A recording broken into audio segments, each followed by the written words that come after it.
إن الحمد لله على وحده والصلاة والسلام على من لا نبي بعده أما بعد فأعوذ بالله من الشيطان الرجيم بسم الله الرحمن الرحيم الحمد لله رب العالمين الرحمن الرحيم صدق الله العظيم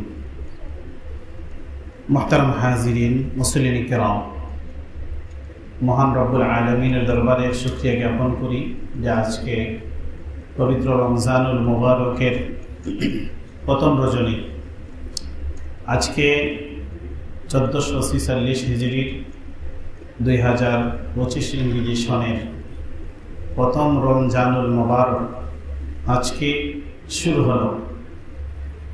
আজকে রমজানুল মুবারকের 1 তারিখ রাত্রি থেকে শুরু হলো, মার্চেরও 1 তারিখ। আজকে আমরা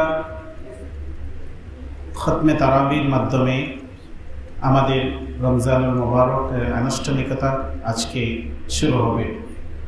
আমাদের ক্যান্টনমেন্ট বোর্ড, বাংলা বাজার, জামে মসজিদ, এখানে আমরা প্রতি বছর নিয়ে এই বছরও তারাবির মাধ্যমে আমরা কোরআনুল কারীমের খতম আমরা পড়ব ইনশাআল্লাহ তাআলা। আজকে আমরা তারাবির নামাজ আদায়ের জন্য একত্রিত হয়েছি। প্রতিটা রমজানুল মুবারক আমাদের কাছে আসে, চলে যায়। আমাদের কাছে যেন মনে হচ্ছে যে অল্প কিছুদিন আগেই গত রমজানে আমরা তারাবির নামাজ পড়লাম, আবার আমাদের কাছে এই রমজান মাস চলে আসলো। এইভাবে আমাদের জীবনের যতদিন আল্লাহ আমাদেরকে রেখেছেন এইভাবে আমরা তারাবির নামাজ আদায় করতে পারবো, রমজানুল মুবারকে রোজা রাখতে পারবো। যখন আমাদের হায়াত শেষ হয়ে যাবে আর কোনো কিছু আমাদের পক্ষে সম্ভব হবে না। আমাদের জীবন খুবই স্বল্প এবং আমাদের এই যে সংক্ষিপ্ত সময়টা কীভাবে চলে যাচ্ছে। আজকে তারাবির নামাজ আমরা আদায় করব। আমার রমজান মাস তারাবি আসলেই আমার সেই ছোটোবেলার স্মৃতিগুলো স্মরণ হয়। তা আজ থেকে প্রায় 30 বছর আগে 1996 ইংরেজি সনে আমি আমার গ্রামের মসজিদে সর্বপ্রথম তারাবির নামাজ আদায় করেছিলাম। তারাবির নামাজ পড়িয়েছিলাম 1996 ইংরেজিতে। আজকে 2025 ইংরেজি হিসাব করে দেখলাম ফুল 30 বছর হয়ে গেল।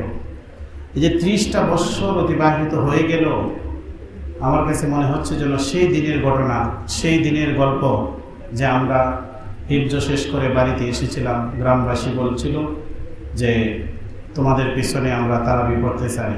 আমার মাধ্যমে, আমাদের আরেকজন ভাই, ওনাদের মাধ্যমে আমাদের গ্রামে তারাবির নামাজ শুরু হয়েছিল। আজ অব্যাহত আছে। দীর্ঘ 30টা বছর অতিবাহিত হয়ে গেল। আজকে 2025 ইংরেজি সনে আমরা খতমে তারাবি পড়ব। এটা বিরাট সৌভাগ্যের বিষয়।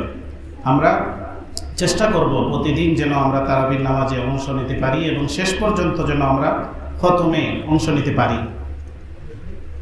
প্রতিদিন আমরা তারাবির নামাজ শুরুর আগে সংক্ষিপ্ত আকারে অল্প কয়েক মিনিট কোরআনের আলোচনার একটি সারমর্ম আমরা শোনার চেষ্টা করব। এতে আমরা উপকৃত হব। কারণ আমরা তারাবি শুনি, তারাবির মধ্যে কোরআনের তেলাওয়াত আমরা শুনি, কিন্তু আমরা অনেকে হয়তো এটা বুঝি না।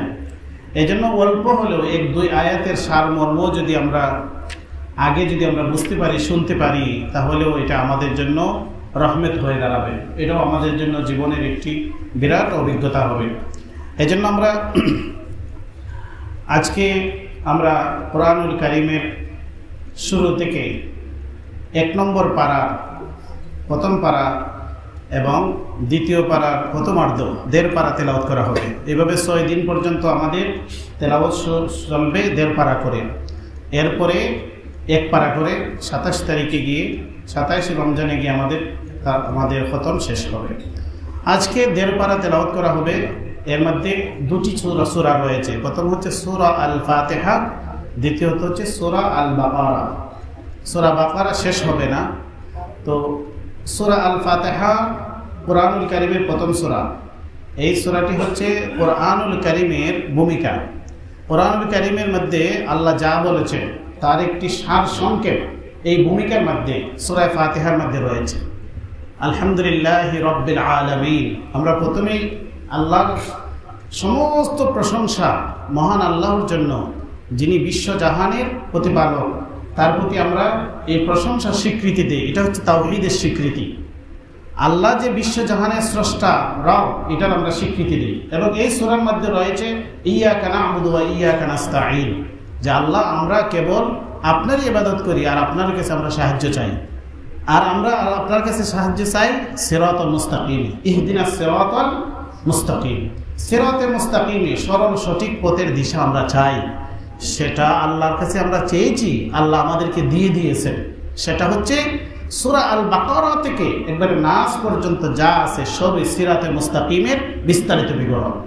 আমরা যেহেতু সূরা ফাতিহার মাঝে আল্লাহর কাছে আবেদন করেছি ইহদিনাস সিরাতাল মুস্তাকিম, তো আল্লাহ আমাদের এই দোয়া কবুল করে আমাদেরকে এই 30 পারা কোরআন সূরা বাকারা থেকে আল্লাহ আমাদেরকে দিয়ে দিয়েছেন সিরাতে মুস্তাকিমের বিস্তারিত বিবরণ। এজন্য সিরাতে মুস্তাকিম আমাদেরকে আল্লাহ দিশা দিয়েছেন, সেটা আমাদেরকে জানতে হবে, বুঝতে হবে। সূরা আল বাকারা আল্লাহ সূচনা করেছেন 3 শ্রেণীর মানুষের আলোচনার মাধ্যমে। প্রথম হচ্ছে মুমিন মুত্তাকিনদের আলোচনা, এরপরে কাফিরদের আলোচনা, এরপরে মুনাফিকদের আলোচনা। সূরা আল বাকারার প্রথম 20 আয়াত হচ্ছে 3 শ্রেণীর মানুষের আলোচনা।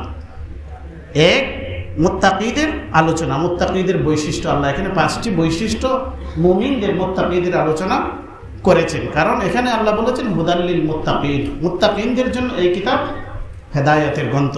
তো মুত্তাকি হইতে হলে কি অর্জন করতে হবে? 5টা গুণ এখানে আলোচনা হয়েছে। এরপরে কাফিরদের আলোচনা সংক্ষেপে আল্লাহ করেছেন। এরপরে দীর্ঘ 13 আয়াত, 8 নম্বর আয়াত থেকে 20 নম্বর আয়াত পর্যন্ত মুনাফিকদের আলোচনা আল্লাহ বিস্তারিত করেছে।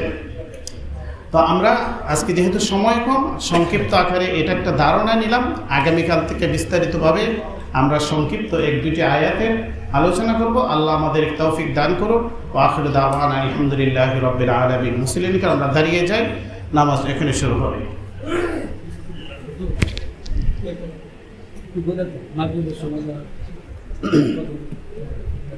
মুসলিম কালাম আমাদের এই মসজিদে প্রতিদিন ইফতারের আজান থেকে ইফতারের আজানের পরে 15 মিনিট পরে মাগরিবের জামাত শুরু হবে, আর সেহরির আজানের পর থেকে 10 মিনিট পরে ফজরের জামাত শুরু হবে ইনশাআল্লাহ তাআলা। আল্লাহু আকবার, আল্লাহু আকবার, আল্লাহু আকবার।